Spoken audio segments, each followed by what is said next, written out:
everyone, Kelsey the Counsellor here, and today we're going to talk about intergenerational trauma.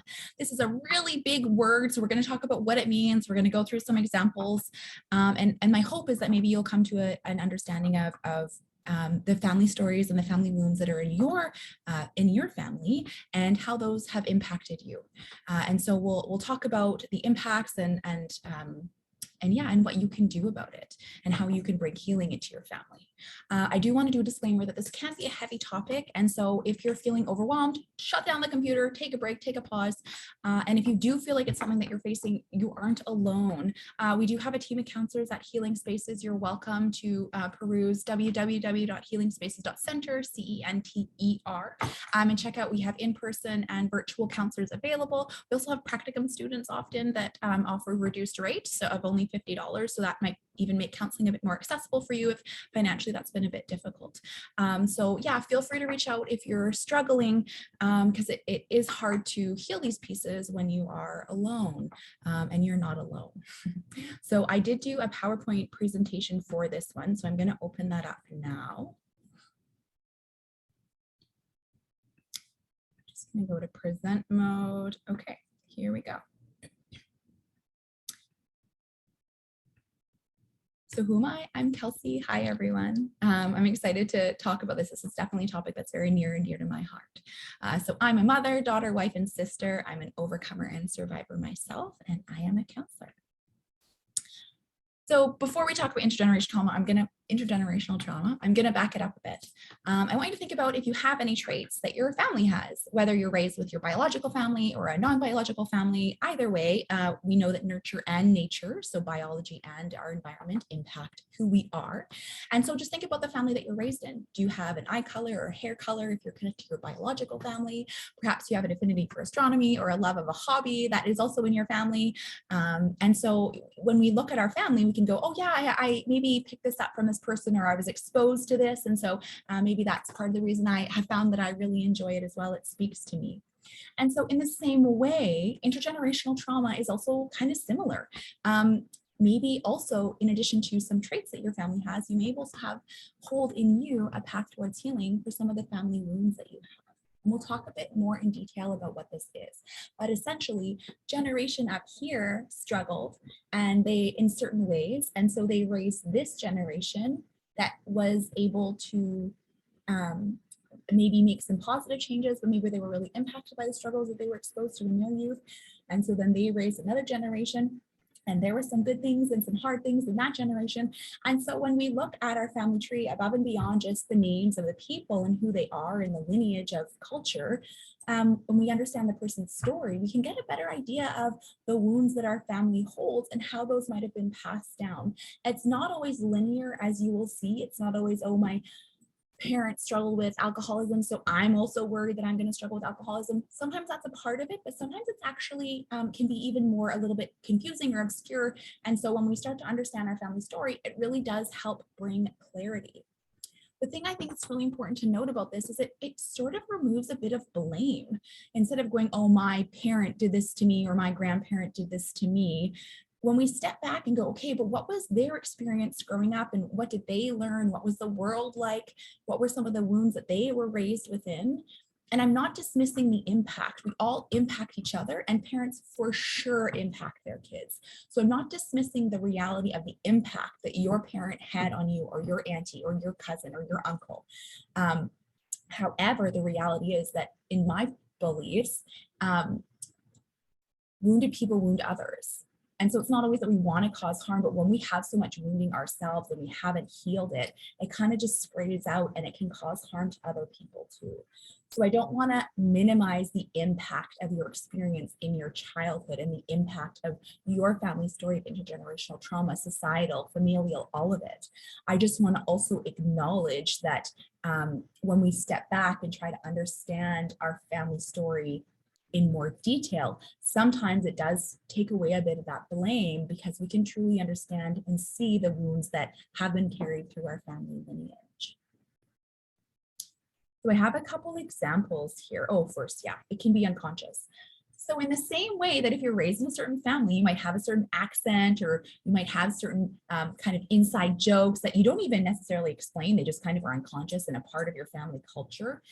So too can the impact of intergenerational trauma just be unconscious. We aren't always aware of it. And so we're raised within like this certain environment where there's certain juju and energy going on, and we aren't even aware necessarily of the impacts that can have.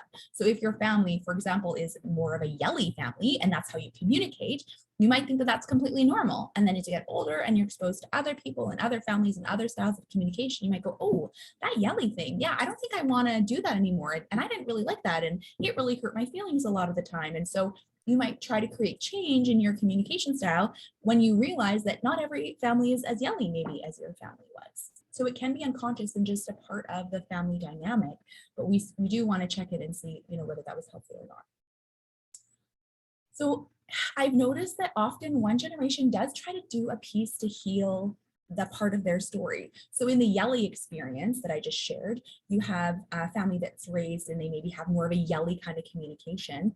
And then someone gets older and says, oh, I didn't really like that yelly communication. I'm going to try to create change. I'm going to try to not yell at my partner. I'm going to try to not yell at my kids or my coworkers or family or whomever. I'm going to try to change my communication style because I didn't like being yelled at. So they're probably not going to be like being yelled at either.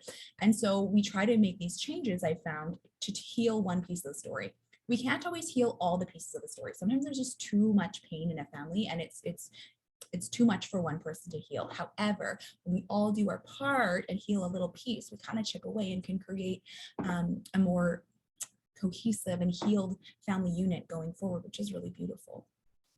Sometimes, however, the pain might be too unbearable and it might get repressed or compounded. So for example, let's say in that yelly family, one of the parents also drank a lot. And so they would maybe target one of the kids and be really yelly and attacky and criticize that one kid. And so maybe that one kid was really, really hurt by it. And they were trying to just cope and manage for their life because of the wounds that they were carrying and the impacts of that on them. And so sometimes it is too overwhelming to move towards healing. Sometimes there's too much pain. And sometimes instead of being able to move towards healing, it does get repressed. And then maybe let's imagine that kiddo is older and then they start drinking to cope or using drugs or whatever. And so maybe the cycle does continue in that story. Anyway, there's so many possibilities, right? But I hope you understand that a lot of the time in my experience, I do bear witness to people that are wanting to heal a piece of their story. However, it is also true that sometimes it's too painful. And so people don't, and then it becomes compounded.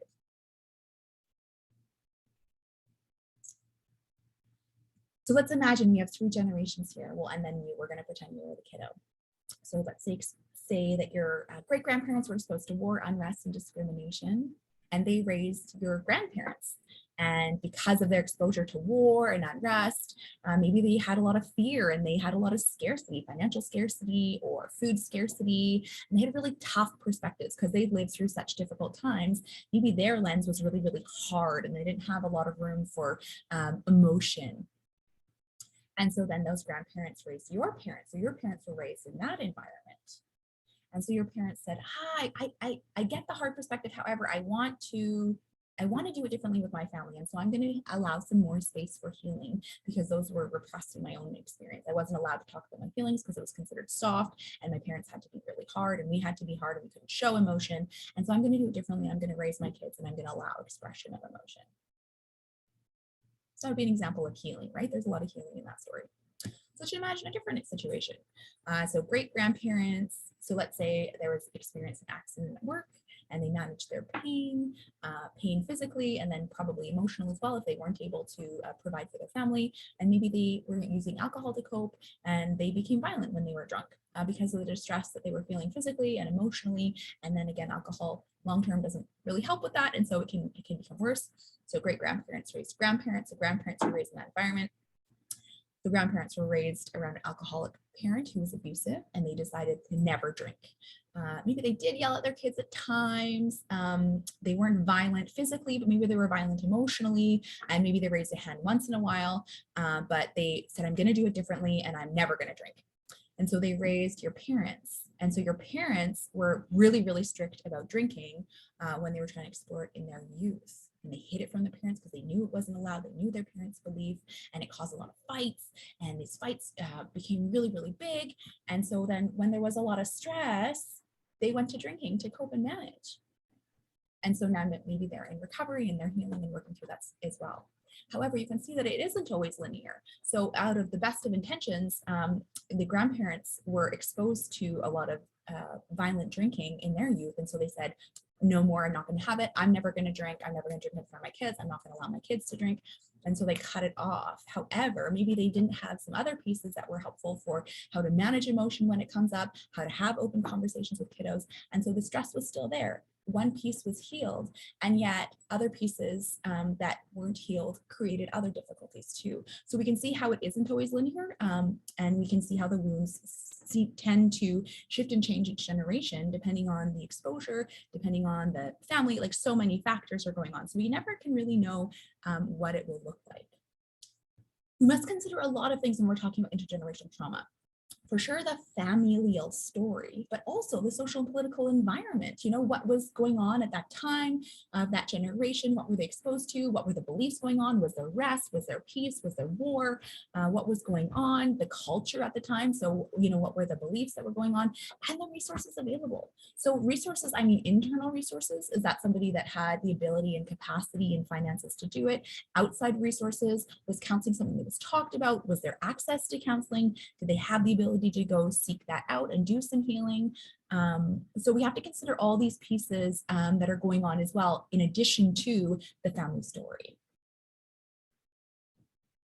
There is hope. Like I said, you can absolutely do some really deep, hard work, some powerful work, and create change.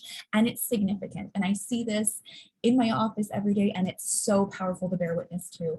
And there's this quote that I hold near and dear. I don't know who it's by, but it says, "My, how you have changed since I have changed."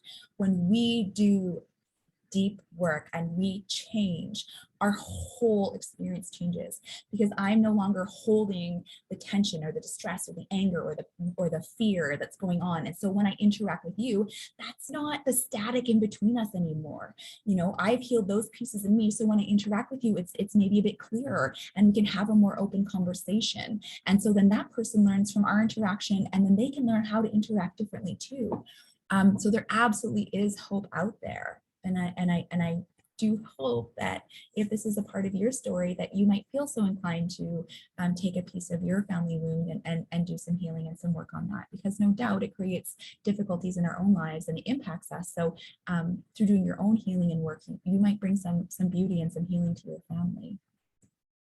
So what can you do? Obviously, I love counseling personally and professionally, so I'm a big proponent of that. But in addition to that, if that's not accessible for whatever reason, take notes of the patterns in your family. Start to track them and see what's going on there. Take note of what you found great and challenging about your experiences growing up, and then maybe track them back. So if you had a certain theme of difficulty in your family experience growing up, maybe there was tension between a family member and you, start to look at that family member's experience as well. What was their experience like being raised, or what things were impacting them at that time, and how might have that impacted your interaction with them as well.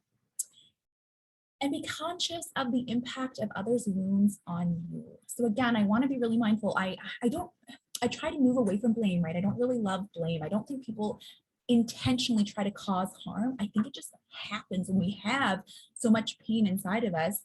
It kind of seeps out of us and causes pain in our outside world as well.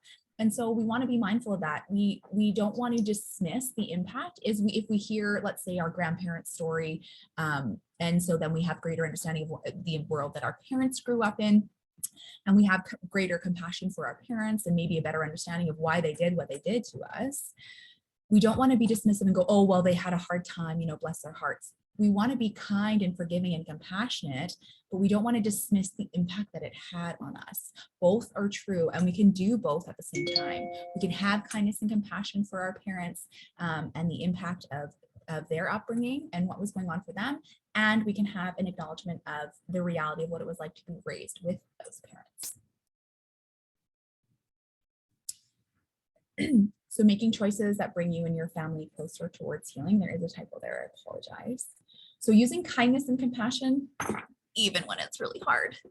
Setting appropriate boundaries, even when it's really hard. Being mindful of patterns that you are recycling. So are there some patterns and themes that you too are noticing? Oh, I was yelling as well. That must be something that's just a part of me. I have to work harder to maybe not yell because I grew up in a yelly family and I want to work to not yell. So what patterns am I recycling? So being mindful of patterns, even when it's really hard. And be willing to be brave. And this is the hardest one, I think, about doing that deep dive into some deep healing. It can be really hard because there probably is a lot of pain there. I know none of us leave this world unscathed without difficult moments in our lives. And so if you are feeling up for it, if you are feeling brave and you are feeling like you want to change in your life, maybe it's time for you to do some deep healing.